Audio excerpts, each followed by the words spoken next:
किस प्रकार के बयान आते हैं, ये पता लगाने में ही कठिनाई होती है कभी कभी कि ये समाजवादी पार्टी के नेता बयान दे रहे हैं या कोई पाकिस्तान का प्रवक्ता बयान दे रहा है। आतंकवाद के खिलाफ देश की लड़ाई प्रधानमंत्री मोदी जी के नेतृत्व में 144 करोड़ के भारत को एक स्वर से लड़ना चाहिए।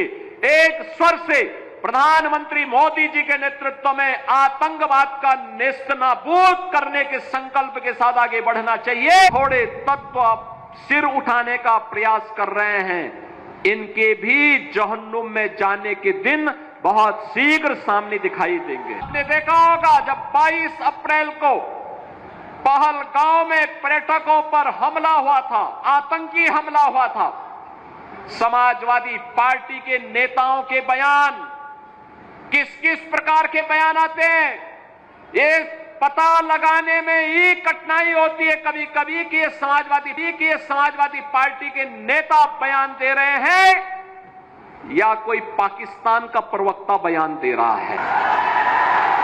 ये पता लगाने में ही कठिनाई हो जा रही है। आपने कल समाजवादी पार्टी के एक पदाधिकारी का मुंबई में दिया गया बयान देखा होगा। इससे पहले कानपुर का एक नौजवान अपने परिवार के साथ गया था पहलगांव, स्वर्गीय शुभम द्विवेदी की निर्मम हत्या कर दी गई। जब पत्रकारों ने समाजवादी पार्टी के अध्यक्ष से पूछा कि आप समाजवादी पार्टी आप वहां क्यों नहीं गए, तो उन्होंने कहा कि हमारी पार्टी का थोड़े था। कितना दुर्भाग्यपूर्ण और शर्मनाक बयान है।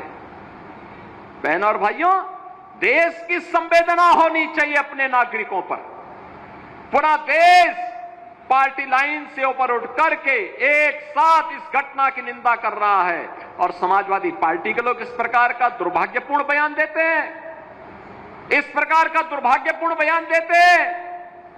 पहलगांव की घटना में उनका एक राष्ट्रीय महासचिव बयान देता है, कहता हिंदू ने ही हिंदू को मारा है, यानी पाकिस्तान को क्लीन चिट देने की कुत्सित चेष्टा। उनका एक सांसद उससे भी घटिया स्तर का बयान देता है। बहनों और भाइयों, जब भी जातिवाद की राजनीति होगी, जब भी विभाजनकारी राजनीति होगी, तो तुष्टीकरण की पराकाष्ठा को पार करते हुए आपकी सुरक्षा के साथ ऐसे ही खिलवाड़ करने का कुत्सित प्रयास करेंगे जैसे वर्तमान में कुछ कांग्रेस के नेता और समाजवादी पार्टी के नेता कर रहे हैं। हमें एक स्वर से निंदा करनी चाहिए। आतंकवाद के खिलाफ देश की लड़ाई प्रधानमंत्री मोदी जी के नेतृत्व में 144 करोड़ के भारत को एक स्वर से लड़ना चाहिए।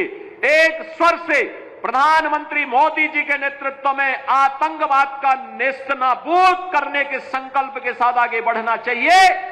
इस संकल्प के साथ अगर हम आगे बढ़ेंगे तो जैसे 10 वर्ष में आपने देश से आतंकवाद को, नक्सलवाद को, उग्रवाद को समाप्त होते हुए देखा होगा, ऐसे ही जो थोड़े तत्व सिर उठाने का प्रयास कर रहे हैं, इनके भी जहन्नुम में जाने के दिन बहुत शीघ्र सामने दिखाई देंगे।